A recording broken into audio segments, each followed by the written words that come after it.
Salut à tous et à toutes les amis, c'est Youk et bienvenue pour cette nouvelle vidéo sur Zenless Zone Zero. J'espère que vous allez bien et aujourd'hui on se retrouve après les annonces des drip marketing de la 1.6. On a les informations par rapport à tout ça et donc j'aimerais revenir sur quelque chose à qui ça a fait grand débat. C'est le potentiel power creep qui va arriver sur Zenless Zone Zero, la surenchère de l'élément électrique qui fait qu'on commence à se poser des questions. Et moi-même j'avais énoncé ça au moment du drip marketing, je me suis dit mais encore un personnage électrique. Bref, on va revenir un petit peu sur tout ça. Avant toute chose, n'hésitez pas à vous abonner. On s'approche des 1800 abonnés, ça régale, donc merci à tous ceux qui prennent le temps de le faire comme d'habitude. Et puis voilà, on va démarrer la vidéo tranquillement. Donc les deux personnages qui ont été annoncés, je vous recommande d'aller voir les vidéos évidemment si vous les avez pas vus. C'est l'annonce de MB, de Silver MB, qui est attaquante électrique, et aussi de Trigger, gâchette en français, qui est confusion électrique. On a deux personnages qui sont à nouveau d'éléments électriques, qui sont arrivés sur le jeu, enfin du moins qui vont arriver en 1.6 sur le jeu, et bon, on peut déjà commencer entre guillemets à se plaindre de la surenchère de personnages électriques, qui était déjà l'élément le plus surprésenté sur le jeu, et là ils en rajoutent deux autres, alors qu'on a beaucoup d'éléments dans le jeu qui n'ont en fait que très peu de représentants de cet élément-là. Surtout que l'électrique, c'était vraiment celui où il y en avait le plus, et là on va en rajouter deux autres. On sortait de la 1.4, où ben, on en a eu deux en plus. Donc vraiment c'était colossal, et on en rajoute deux. Donc en soi, c'est pas très grave, c'est qu'un élément, mais c'est quand même bien pour ceux qui aiment jouer des teams mono-éléments, parce qu'il y en a, et dans les teams mono-éléments, ben, c'est cool des fois qu'on a des représentants qui viennent un petit peu faire évoluer les teams, en fait, tout simplement. Par exemple, je pense à l'Ether, qui aujourd'hui, bah, à part Astrayao, qui est plus une alternative à Nicole dans la team plutôt qu'une vraie représentante pour remplacer Nicole, bah, on n'a pas grand-chose. On n'a vraiment pas grand-chose. Et est-ce que c'est vraiment pertinent de faire encore un énième personnage électrique? En soi, c'est pas très grave, c'est qu'un élément, alors que de l'autre côté, on a des personnages qui manquent clairement d'acolytes, je pense. Au physique, à l'élément physique, à l'élément éther comme je vous l'ai énoncé juste là. Donc on a des trucs qui vraiment, bah, c'est un peu bizarre. Mais bon, en soi, Hoyoverse, c'est pas leur premier coup d'essai, ils font souvent ça, ils comblent pas tous les trous non plus, mais c'est vrai que, bah, est-ce que c'était le meilleur choix? Surtout que quand on voit la liste de personnages qui est annoncée avec leur gameplay, leur attribut, bah, ça peut poser des questions. Vraiment, ça peut poser des questions. Alors évidemment, ce que je vais vous raconter durant cette vidéo, c'est pas forcément, voilà, c'est pas moi j'affirme que c'est l'avis, machin, tout ça. Chacun a son propre avis. N'hésitez pas à en débattre dans les commentaires, gentiment. Que chacun, voilà, chacun a sa place, tranquillement on en discute. C'est pour ça que c'est cool ce genre de vidéo où j'aime bien débattre. Je vais vous donner les points positifs et les points négatifs de tout ça aussi. Je vais pas forcément vous dire qu'une seule chose et rentrer que dans un sens. Vous allez voir que ça va être un peu plus mitigé que ça. Déjà, le power creep, on parle de power creep, le power creep, c'est bien beau, mais il y en a plein qui ne savent pas forcément ce que c'est. Le power creep, qu'est-ce que c'est? C'est quoi ce terme? Le power creep, c'est le terme qu'on emploie généralement quand un perso identique dans les faits va arriver sur le jeu et va surclasser le personnage qui était déjà en haut de la liste. Par exemple, vous aviez MB en confusion électrique, il n'y avait pas mieux en confusion électrique, et puis ensuite il y a eu Chini qui est arrivé, qui était aussi confusion électrique, et qui du coup est venu surclasser MB. Donc là on peut clairement dire que Chini a power creep MB.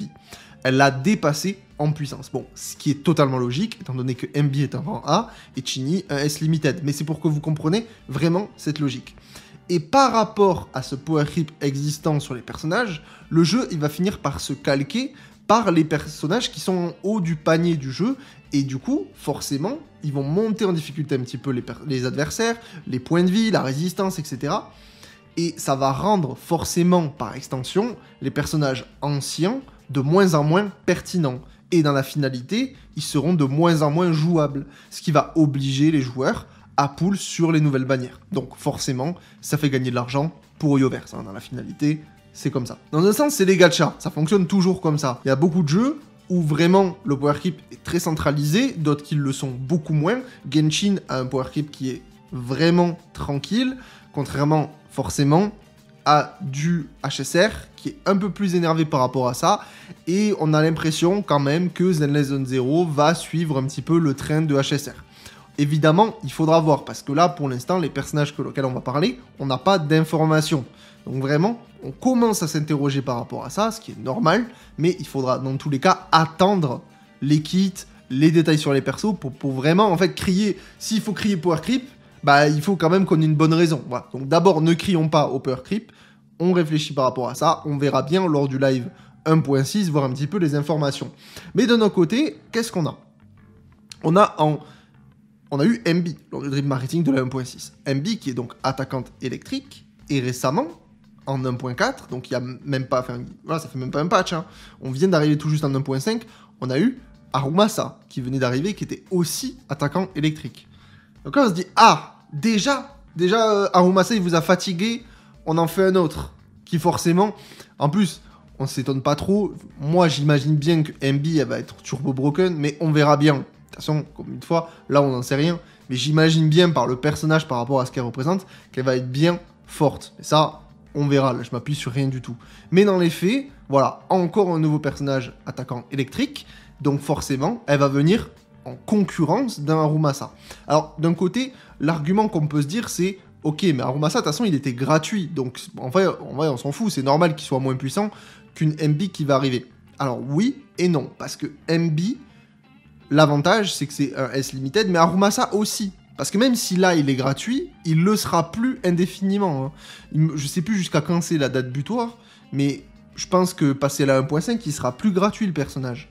Et donc, quand le personnage va revenir, ou même il y a des personnes qui ont pull sur l'arme de Arumasa, pour vraiment vouloir le respecter en se disant, bah ok, le personnage, il est offert, bah, je vais aller pull sur l'arme, comme ça, j'ai vraiment le perso vraiment strong, et j'ai le représentant de la team électrique, le DPS électrique, comme ça, je suis tranquille pour ma team. Et ben là, on leur dit, bah en fait, non, frérot.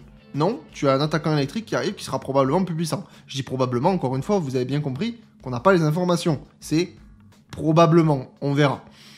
Mais dans les faits, vu qu'un Arumasa, il est un petit peu en dessous d'une Zuyan, je vois pas MB arriver et être en fait en dessous de Zuyan.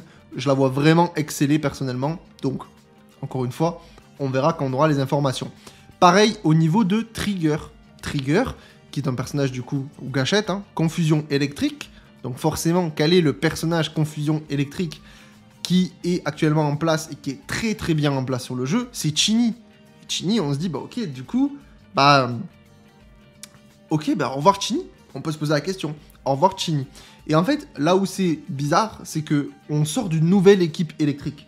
Avec Chini, avec Arumasa, c'était les nouveaux persos qui... Enfin, alors, Chini a été déjà sorti, mais vous comprenez, c'était, on va dire, la nouvelle composition de la représentation de l'équipe électrique. Et en fait, cette team-là va être remplacée totalement. C'est-à-dire que la nouvelle équipe électrique, s'il y a bien Power Creep, ce sera Trigger, MB. Au revoir Arumasa, au revoir Chini, ça dégage.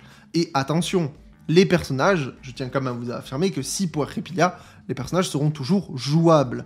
Mais on va arriver au fait que plus les persos seront forts, plus on va dire le contenu va devenir de plus en plus compliqué, et donc les personnages anciens vont être de moins en moins forts. On peut voir l'exemple avec Hélène. Hélène, attention, me faites pas dire ce que j'ai pas dit, Hélène reste un personnage qui est complètement jouable et qui est efficace. Mais de manière objective, on ne peut pas affirmer que la Hélène aujourd'hui en 1.5 équivaut à la Hélène de la 1.0. Il y a eu un énorme écart. La Hélène est beaucoup moins efficace, même si elle reste encore très efficace pour clear le jeu.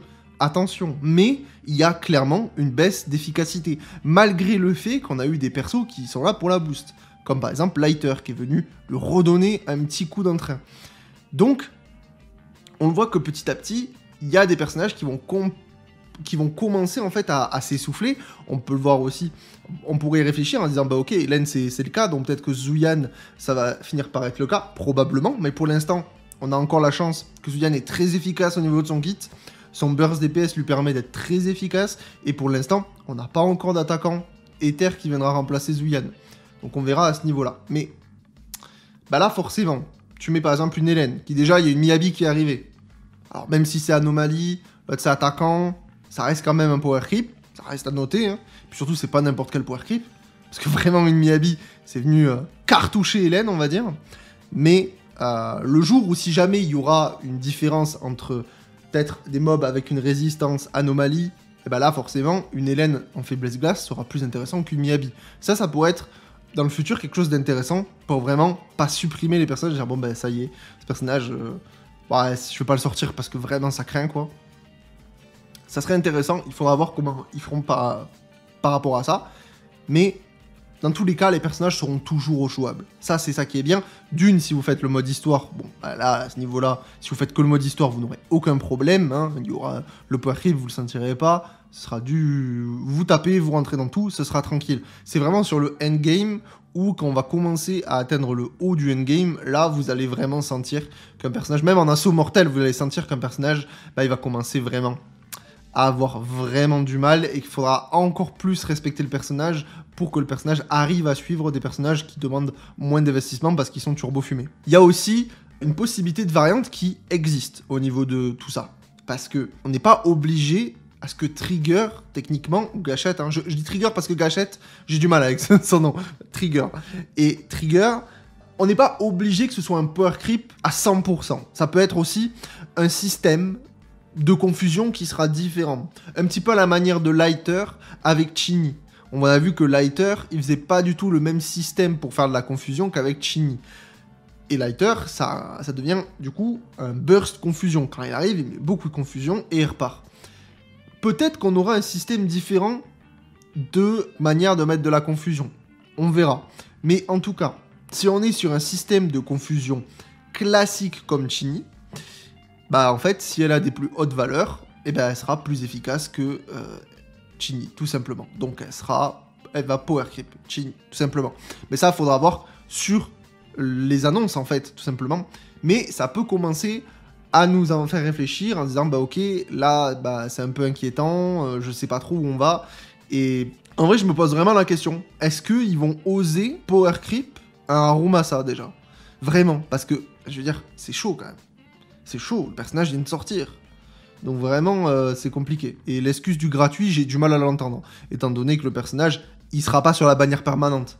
Il va bien rester limited, et si tu le veux, il faudra bien pull dessus sur sa bannière, quoi. Donc, puis au bout d'un moment, il ne sera plus de gratuit. Donc ça deviendra un limited comme tout le monde. Donc j'ai du mal à me dire que le personnage, c'est ok avec le fait qu'il soit power creep 2 patchs après. C'est un petit peu bizarre comme move. Donc vraiment, on verra quand il y aura les annonces. Et là où c'est bizarre aussi, c'est que, bah, on peut en parler aussi de ça, c'est un petit peu le power creep côté esthétique du jeu. Bah, parce que l'ADA des personnages est de plus en plus travaillée, et on va pas se mentir que les animations des personnages en jeu, elles sont de plus en plus soignées, et elles sont de plus en plus belles. On l'a vu avec, je pense que ça a même commencé où j'ai vraiment senti un step-up avec l'arrivée de Yanagi, où vraiment, visuellement, j'ai senti une grosse diff. Miyabi, derrière, elle a placé la barre très haute avec Harumasa aussi, qui était très stylé niveau animation. Bah là, du coup, bah forcément, bon, Astra Yao, c'est un petit peu particulier, mais même niveau animation, elle est très soignée. Mais derrière, on peut se dire, bah, une MB attaquante avec une trigger qui tire avec un sniper, niveau animation, ça va être une dinguerie. Donc forcément, ça va donner un attrait supplémentaire à l'envie de pull. Et donc si elles sont plus efficaces, bah forcément qu'on verra beaucoup de personnes jouer les nouveaux personnages plutôt que les Chini, les Harumasa. Et surtout les Harumasa, je pense vraiment. Parce que surtout le personnage est efficace, mais il n'est pas non plus turbo broken. Ce qui fait que si on a une MB turbo broken, bon bah Harumasa on le verra plus. Hein. Vraiment les gens ils vont l'éclipser, sauf les fans d'Harumasa. Mais ça reste un petit peu bizarre comme move, je sais pas trop. Dites-moi ce que vous en pensez, vous, dans les commentaires. Je suis un petit peu inquiet. Voilà, un petit peu inquiet. Alors attention, je crie pas au power creep, comme je vous l'ai dit. Et puis je suis pas en mode oh là là, c'est terrible. Je dis je suis inquiet, hein, c'est vraiment tout petit. J'ai mis une petite inquiétude, on verra, ça se trouve. Pas du tout. Ils ont vu le truc arriver, et ils sont en train de gérer, il n'y a pas de problème. Dans ce cas-là, bah nickel, c'est top. Mais là, je trouve ça un peu bizarre. Et surtout, au niveau des éléments, pourquoi ils ont fait ça? Je veux dire, il y avait d'autres trucs à faire. Si vraiment ton but c'était pas de power creep, t'aurais pu le mettre sur un autre élément.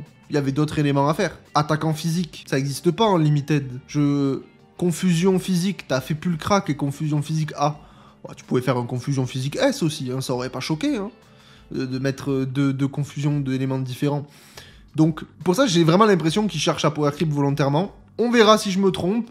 Dites-moi ce que vous en pensez dans les commentaires. n'hésitez pas à vous abonner. Et dans tous les cas, nous, on se retrouve demain pour une nouvelle vidéo sur Zenless Zone 0. Ciao, ciao.